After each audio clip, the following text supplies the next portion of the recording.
Saat pelajaran berakhir, dia langsung berlari ke toilet. Namun setelah merasa lega, dia menemukan toilet penuh dengan darah segar. Itu darah dalam urin. HMPH. Sepertinya itu.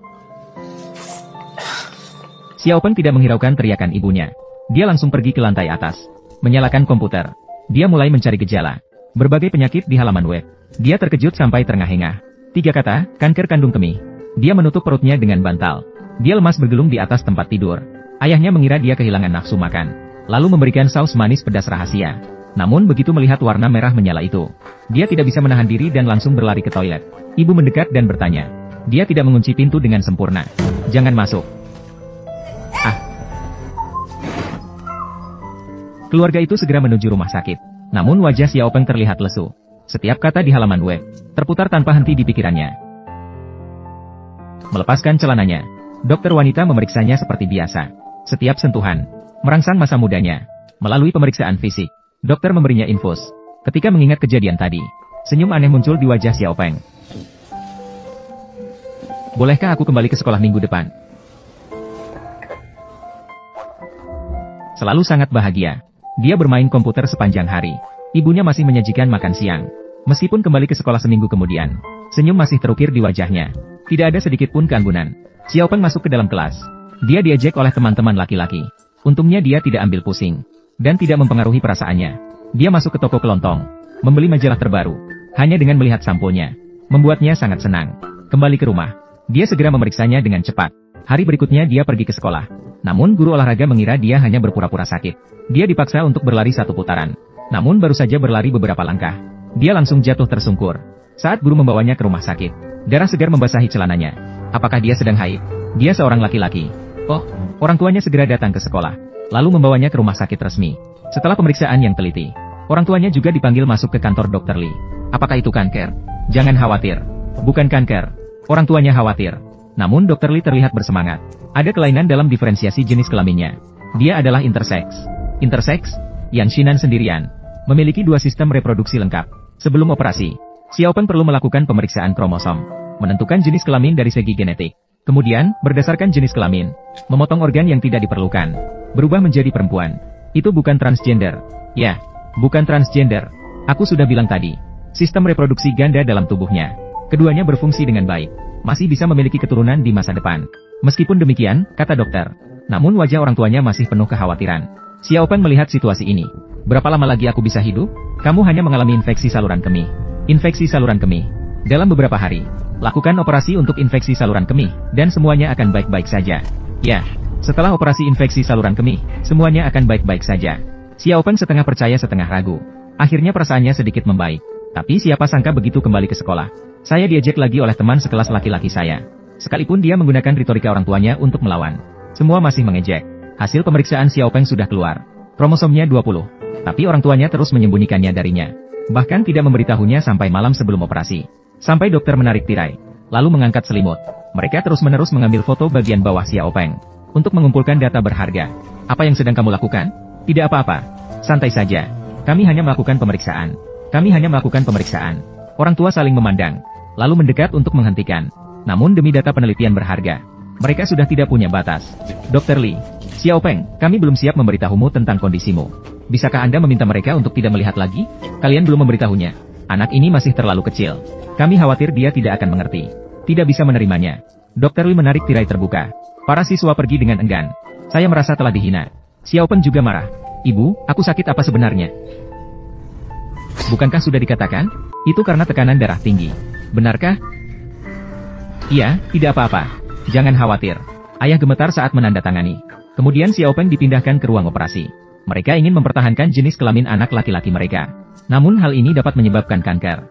Namun pemulihan pasca operasi dan mengubah identitas gender anak laki-laki mereka malah menjadi beban besar bagi mereka. Xia Yue membuka mata dengan bingung.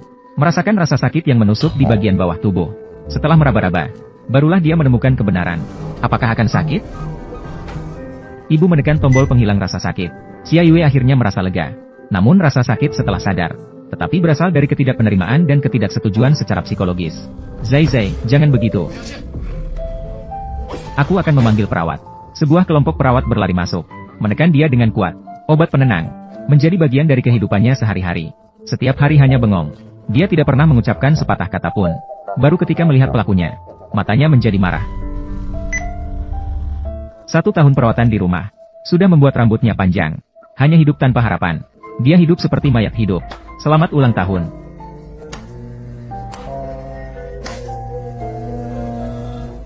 Kue berwarna pink dan boneka. Semuanya menjadi paket ulang tahun. Mereka tidak pernah memikirkannya. Apakah ini yang dia inginkan? Setelah ulang tahun ke-15, ibumu akan membawamu belajar di Taipei. Ke tempat baru. Memulai kehidupan baru. Ayah ada di sini. Selamat ulang tahun. Dia masih membungkuk. Masih tanpa semangat. Ibu memberinya hormon wanita. Ini adalah sesuatu yang harus dia makan setiap hari.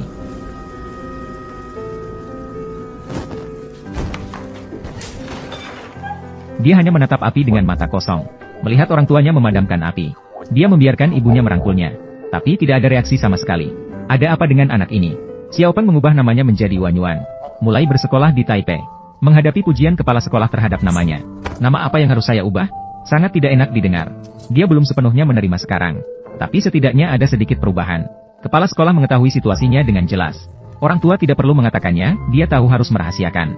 Saat masuk ke rumah baru dan kamar baru, dia dikelilingi oleh aroma yang lembut. Tapi meskipun begitu, dia tidak bisa merasa senang. Seiring dengan perkembangan tubuhnya, pendidikan otoriter ibunya juga datang bersamanya. Dia mengenakan seragam sekolah berwarna pink, menggendong tas dan masuk ke sekolah. Guru menggedor tangan. Semua murid langsung diam. Hari ini saya akan memperkenalkan seorang siswa baru kepada kalian semua. Dia baru saja pindah ke Taipei.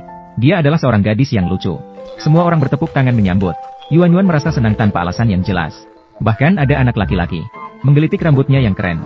Kulitnya bagus sekali. Dia sangat imut. Dengan peringatannya, dia adalah seorang gadis yang gagah menghadapi sapaannya. Namun Yuan Yuan gugup dan tidak berani berbicara. Hanya setiap kali dia mencuri pandang, hatinya akan berdebar. Seiring berjalannya waktu, dia juga menjadi lebih berani. Sebagai seorang gadis yang diam-diam memandang gadis lain, tidak akan dikritik.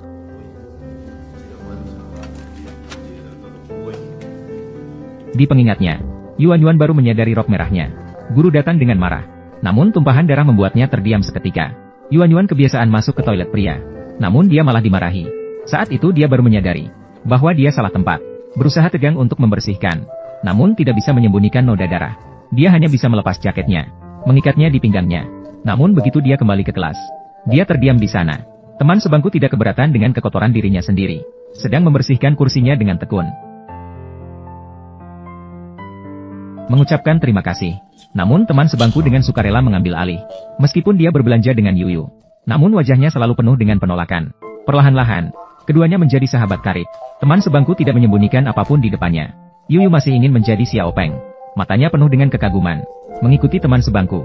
Dia juga mulai melakukan hal-hal yang biasa dilakukan oleh gadis. Mengerjakan rambut. Operasi sudah berlangsung begitu lama.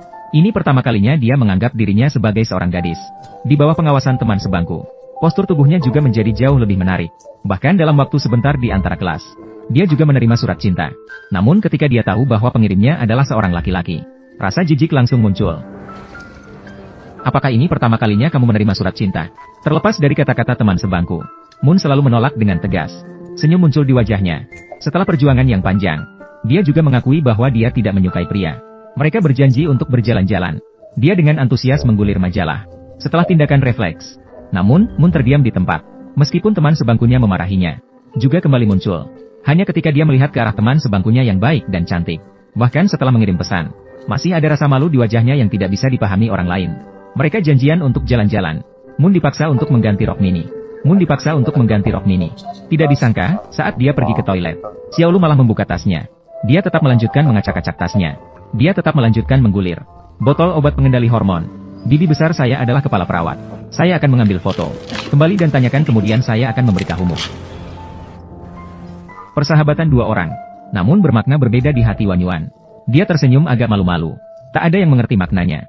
Melihat teman sebangku memuji kamarnya sendiri, Yuan Yuan mengangguk gembira. Hanya membuka komputer.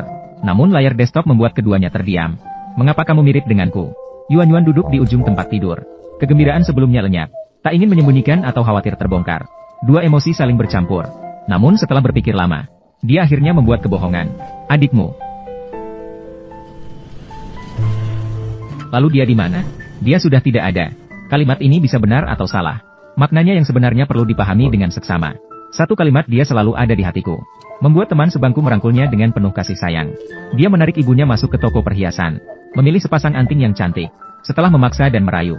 Akhirnya ibunya membayar mahal untuk sepasang anting tersebut. Namun dia untuk menipu ibunya. Juga dengan sakit hati menusuk 2 lubang telinga. Green Tea menemukan botol obat itu. Tapi salah menganggapnya sebagai obat mental. Teman sebangku merasa kasihan pada Yuan Yuan. Tetapi Green Tea malah ingin mengasingkannya. Menurutmu, haruskah aku memberitahu guru sekolah? Dengan perasaan kasihan, mereka berdua pergi berlibur bersama. Namun di bus muncul seorang pria cabul. Meraba-raba paha Yuan Yuan. Pertama kali mengalami perilaku menyimpang. Dia membeku di tempat. Sampai dia bingung sejenak. Barulah dia meminta bantuan pada sahabatnya. Berhenti. Kamu mau apa? Apa kamu sakit? Kamu yang sakit. Pemerkosa. Pak sopir, berhenti. Ada sesuatu yang menyimpang di sini. Teman sebangku segera melihat. Perhatian tiba-tiba ini membuat hati Yuan Yuan hangat. Setelah menggeleng-gelengkan kepala, mereka berdua kemudian melanjutkan perjalanan bersama. Cari tempat lain. Keduanya mulai saling berbagi isi hati. Namun Yuan Yuan memiliki rahasia yang tak bisa diungkapkan. Hatinya juga merasa sangat tersiksa. Tidak tahan dengan tekanan ini. Dia pun mengaku semua. Bagaimana mungkin? Itu anak laki-laki kecil. Kamu kan cewek. Dia menceritakan fakta bahwa dia interseks. Menceritakan berbagai hal selama 2 tahun ini. Yuan Yuan menatap meja sebelah dengan harapan. Masih mencari kemungkinan untuk berteman. Dia memeluk Yuan Yuan dengan penuh pengertian. Yuan Yuan juga menangis dengan haru. Jadi, kamu harus menjaga rahasianya ya. Jangan pernah ceritakan kepada orang lain. Baiklah. Saat membersihkan, Yuan Yuan ingin membantu. Tapi sikap menolak Xiaocha terlihat seperti pertanda buruk. Teman sebangku pergi mencari Xiaocha untuk berdebat. Namun Xiaocha berkata untuk menjauhi orang gila. Dan untuk menghilangkan keraguan Xiaocha, teman sebangku pun menceritakan kebenaran padanya. Izinkan saya memberitahu Anda satu hal. Tapi kamu harus bersumpah. Benar-benar. Tidak boleh ada orang ketiga yang tahu. Baik, katakan saja. Ketika Yuan Yuan tiba di sekolah, semua orang menghindari dia. Diskusi yang tersembunyi juga membuatnya menyadari sesuatu. Namun setelah diperiksa dengan seksama, tidak menemukan sesuatu yang aneh. Sampai masuk ke dalam kelas, semua orang langsung terdiam. Dan permintaan maaf tiba-tiba dari teman sebangku juga membuatnya tahu apa yang sebenarnya terjadi. Apapun yang terjadi, kamu harus percaya padaku. Jangan menyalahkan Sang Tianqi. Hanya saja kita tidak pernah menyangka